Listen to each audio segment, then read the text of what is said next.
দিন পেরিয়ে মাস, মাস পেরিয়ে বছর। গেল ১৫ মাস গাজা উপত্যকায় নির্বিচারে আগ্রাসন চালিয়েছে ইসরায়েলিরা। ২০২৩ সালের ৭ অক্টোবর শুরু হওয়া হামাস ইসরায়েলের সংঘাতের মূল্য পরিশোধ করতে হয়েছে ফিলিস্তিনের হাজার হাজার বাসিন্দাদের জীবনের বিনিময়ে। স্বজনহারা হয়েছেন অনেকে।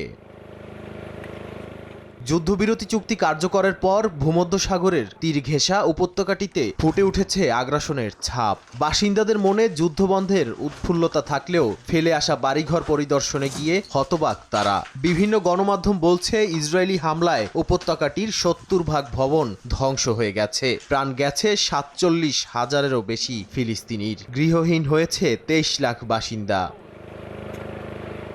মার্কিন সংবাদ সংস্থা রয়টার্সের ভিডিওতে দেখা গেছে জাবালিয়া আশ্রয় শিবির এবং উত্তর গাজার সাফা তাওই অঞ্চলের ধ্বংসযজ্ঞ। গাজার বিভিন্ন এলাকার ক্ষতিগ্রস্ত মানুষ যখন তাদের বাড়ি ফিরেছে, তারা শুধুমাত্র ধ্বংস ও ধ্বংসাবশেষ দেখে হতবাক হচ্ছেন। রাফা শহরের মতো কিছু এলাকা অর্ধেক ধ্বংস হয়ে গেছে। আন্তর্জাতিক সাহায্য সংস্থাগুলো বলছে গাজার পুনর্নির্মাণে সময় লাগতে পারে ১৫ বছর। খরচ হবে $৫,০০০ কোটি মার্কিন ডলার। গাজার বেশিরভাগ হাসপাতাল এবং প্রায় ৯০% স্কুল ক্ষতিগ্রস্ত হয়েছে। এতে মানবিক সংকট আরও গভীর হয়ে উঠেছে। যুদ্ধবিরতি ঘোষণার পর অনেকেই রয়েছেন সাহায্যের অপেক্ষায়। নাদিম মারজান, সময় সংবাদ।